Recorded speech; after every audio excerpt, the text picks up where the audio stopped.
Pernahkah Anda merasa amarah, kesedihan, dan kecemasan seolah mengambil alih kendali utuh atas hidup Anda sehari-hari?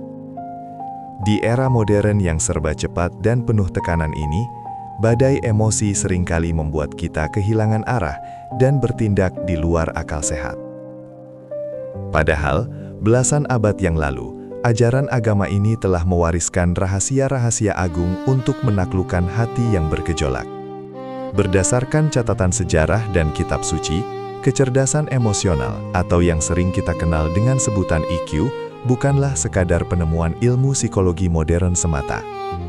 Ia sesungguhnya adalah wujud nyata dari akhlak mulia, kedewasaan mental, dan kesabaran luar biasa yang dicontohkan oleh utusannya.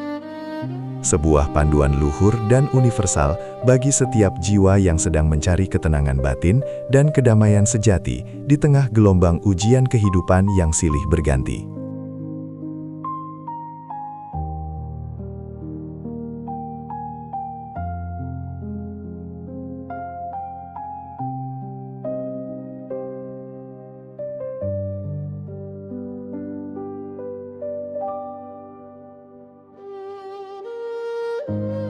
Dalam kajian psikologi modern, kecerdasan emosional sering diartikan sebagai kemampuan mengenali, memahami, dan mengelola perasaan diri sendiri serta orang lain secara efektif. Namun, menurut ajaran agama ini, mengelola emosi memiliki dimensi spiritual yang jauh lebih mendalam dan sakral. Emosi bukanlah sesuatu yang buruk, bukan pula hal yang harus ditekan rapat-rapat atau dihilangkan sepenuhnya, melainkan dipandang sebagai amanah berharga dari Sang Pencipta. Berbagai gejolak yang bergemuruh di dalam dada adalah energi alami yang harus diarahkan secara bijak, bukan dibiarkan liar menghancurkan diri. Ketika kita mampu menata hati dan pikiran, kita sebenarnya sedang membangun jembatan kokoh menuju derajat ketakwaan yang sejati, menyelaraskan fitrah kemanusiaan dengan kehendak ilahi. Kisah-kisah kenabian memberikan teladan yang sangat nyata bahwa adalah hal yang sangat manusiawi jika kita merasa sedih hingga menitikkan air mata kehilangan atau merasa marah ketika keadilan diinjak-injak di depan mata. Emosi adalah bukti bahwa kita hidup dan memiliki kepedulian. Namun, garis pemisahnya adalah pada kendali diri. Agama mengajarkan kita 7 seni luhur dalam mengelola emosi, agar energi yang meluap tidak berujung pada kebinasaan diri sendiri maupun orang lain. Seni ini bukan sekadar teori filosofis yang melangit, melainkan serangkaian tindakan praktis yang menyatukan unsur fisik, mental, dan spiritual manusia secara harmonis.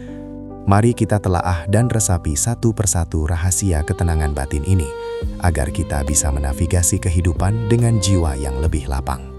Seni yang pertama adalah mengubah posisi ketika amarah mulai menyulut jiwa dan membakar pikiran. Menurut tuntunan agama ini, apabila seseorang merasa marah pada saat ia sedang berdiri, maka hendaknya ia segera duduk.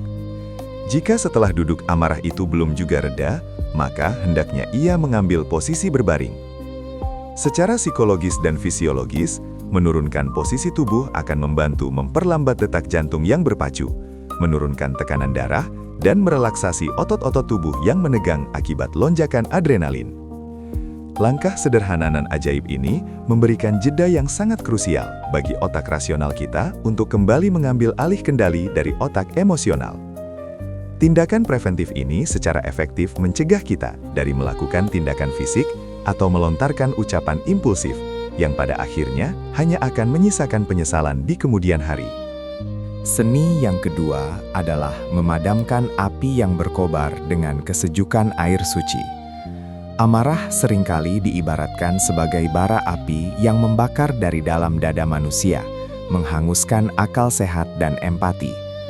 Berdasarkan anjuran agama, membasuh anggota tubuh melalui prosesi bersuci atau wudu bukan hanya sebuah ritual fisik semata untuk membersihkan diri dari debu duniawi, tetapi merupakan sebuah terapi spiritual tingkat tinggi untuk mendinginkan jiwa yang mendidih.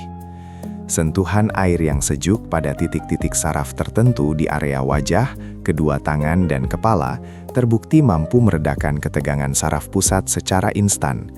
Prosesi ini akan mengembalikan ritme napas yang terengah-engah menjadi normal dan tenang kembali, serta secara ajaib mampu mengusir energi negatif yang berusaha mengaburkan pandangan hati nurani kita. Seni yang ketiga adalah keberanian untuk memilih keheningan, yakni diam di saat emosi sedang berada di puncak tertingginya. Mengendalikan lidah yang tak bertulang adalah salah satu ujian terberat yang harus dilalui oleh umat manusia. Dalam keadaan marah yang membabi buta, kata-kata dengan mudahnya bisa berubah rupa menjadi pedang tajam yang mampu melukai hati orang terkasih secara permanen, bahkan tak jarang menghancurkan hubungan yang telah dibangun bertahun-tahun. Oleh karena itu, ajaran agama ini sangat menekankan pentingnya sikap diam ketika kemarahan menguasai diri. Diam memberikan kita ruang dan waktu untuk menyaring pikiran yang berserakan, menghindari sumpah serapah yang merugikan, dan menghentikan siklus pertengkaran yang sia-sia. Di dalam keheningan itulah, kita sesungguhnya sedang mengumpulkan kembali serpihan kebijaksanaan diri yang sempat terlepas akibat hempasan badai emosi sesaat. Seni keempat yang tidak kalah pentingnya dalam merawat kewarasan jiwa adalah memupuk rasa qanaah. Qanaah adalah kerelaan hati dan perasaan cukup atas segala rezeki yang telah dianugerahkan, yang senantiasa diiringi dengan rasa syukur yang tak terputus. Seringkali, badai kecemasan, rasa frustrasi, dan kesedihan yang mendalam lahir dari ambisi duniawi yang tak berkesudahan, serta kebiasaan buruk membandingkan pencapaian diri sendiri dengan kehidupan orang lain. Dengan belajar melihat ke bawah dalam urusan harta benda dan duniawi, serta menyadari dengan penuh kesadaran bahwa setiap tarikan napas kita adalah berkah tak ternilai dari Sang Pencipta, maka hati yang sempit akan terasa menjadi lebih lapang. Syukur yang tulus adalah penangkal paling mujarab dan vaksin alami untuk melawan penyakit hati seperti rasa iri, dengki, dan kekecewaan berlebih yang perlahan dapat menggerogoti ketenangan batin kita sehari-hari. Seni kelima adalah manifestasi dari keberanian sejati, yaitu kelapangan dada untuk memberi maaf. Menyimpan dendam dan amarah kesumat di dalam hati, ibarat meminum racun yang mematikan, tetapi dengan bodohnya kita berharap orang lain yang akan binasa. Berdasarkan tuntunan kitab suci, memberikan maaf kepada mereka yang bersalah, terutama pada saat kita sebenarnya memiliki kekuatan atau kedudukan untuk membalas dendam, adalah wujud tertinggi dari kematangan kecerdasan emosional dan bukti nyata keluhuran akhlak seseorang. Memaafkan sama sekali bukan berarti membenarkan kejahatan atau kesalahan orang lain, melainkan sebuah keputusan sadar untuk membebaskan diri kita sendiri dari beban masa lalu yang mencekik jiwa. Dengan memaafkan, kita melepaskan rantai kebencian yang menahan langkah kita, sehingga kita bisa kembali berlayar melanjutkan hidup menuju masa depan yang dipenuhi oleh kedamaian, kesehatan mental, dan rahmat dari Yang Maha Pengasih. Seni yang keenam mengajak kita untuk menyelami hakikat kesabaran yang sesungguhnya. Kesabaran sejati menurut kedalaman ajaran agama tidak diukur pada saat masalah sudah mereda, melainkan diuji tepat pada saat hantaman pertama dari sebuah musibah atau pemicu emosi itu datang menerpa. Sangatlah mudah bagi siapa saja untuk bersikap tenang dan bijaksana setelah berhari-hari sebuah kejadian pahit berlalu, namun menjadi tantangan yang teramat sulit untuk menahan diri di detik-detik pertama saat kabar buruk atau provokasi itu menyapa telinga kita. Melatih respons pertama kita agar tidak langsung meledak dalam amarah, tidak berteriak penuh emosi, dan tidak meratap secara berlebihan hingga kehilangan arah, membutuhkan latihan kejiwaan yang sangat konsisten. Di titik nadir dan saat kritis inilah, tingkat kecerdasan emosional dan kualitas keimanan seseorang benar-benar diuji, membuktikan apakah ia mampu menjadikan akal sehat dan keyakinan teguhnya sebagai nahkoda utama bagi perasaannya yang sedang bimbang. Seni yang ketujuh, dan yang seringkali menjadi fondasi terkuat bagi semua seni lainnya, adalah senantiasa berprasangka baik atau memelihara husnuzan, baik kepada ketetapan Sang Pencipta maupun kepada niat sesama manusia. Jika kita telaah lebih dalam, banyak sekali luapan emosi negatif yang merusak keseharian kita sebenarnya berakar dari prasangka buruk dan asumsi-asumsi tak berdasar yang belum tentu benar adanya. Ketika kita terbentur pada sebuah kesulitan yang mengundang derai air mata kesedihan, atau menghadapi sebuah kejadian tak terduga yang memicu percikan amarah, tuntunan agama senantiasa menuntun akal kita untuk meyakini bahwa selalu ada rangkaian hikmah indah yang tersembunyi rapi di baliknya.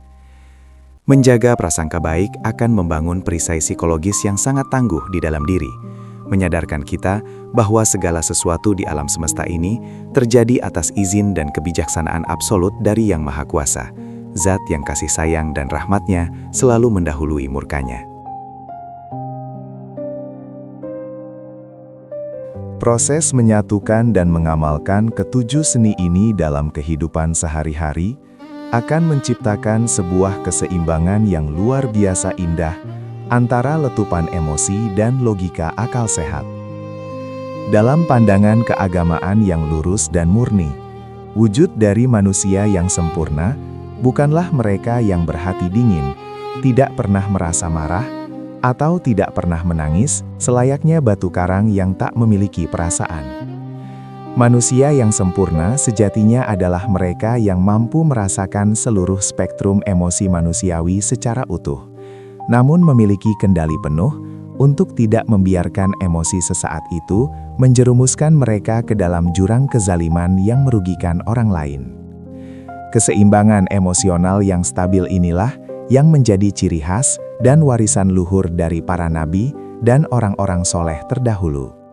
Mereka tetap teguh bertindak adil meskipun sedang dikuasai amarah, dan tetap mawas diri bersyukur ketika sedang berada di puncak kebahagiaan, senantiasa menjadikan emosi sebagai energi penggerak untuk menciptakan kebaikan.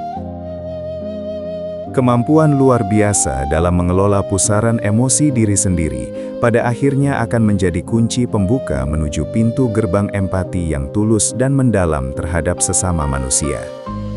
Saat kita telah merasakan sendiri betapa sulit dan menyakitkannya proses menahan amarah serta menyembuhkan luka batin yang tak berdarah, kita perlahan akan bertransformasi menjadi pribadi yang jauh lebih pemaaf, toleran, dan bijaksana dalam menyikapi kelemahan orang lain. Berdasarkan nilai-nilai agama yang bersifat universal, senantiasa menebarkan kasih sayang sejati dan berusaha keras memahami gejolak emosi orang di sekitar kita tanpa terburu-buru menghakiminya dengan kata-kata kasar adalah wujud nyata dari ibadah sosial yang sangat mulia di mata Tuhan. Empati yang diajarkan di sini bukan sekedar rasa iba yang pasif, melainkan sebuah tindakan proaktif dan nyata untuk membantu meringankan beban psikologis orang lain melalui kelembutan hati dan tutur kata yang menyejukkan jiwa. Di luar segala upaya, teknik psikologis, dan rentetan tindakan fisik yang telah kita bahas, puncak tertinggi dari seni mengelola emosi bertumpu sepenuhnya pada tingkat kesadaran spiritual seseorang, yaitu komitmen untuk senantiasa mengingat Sang Pencipta dalam setiap hembusan napas yang diberikan.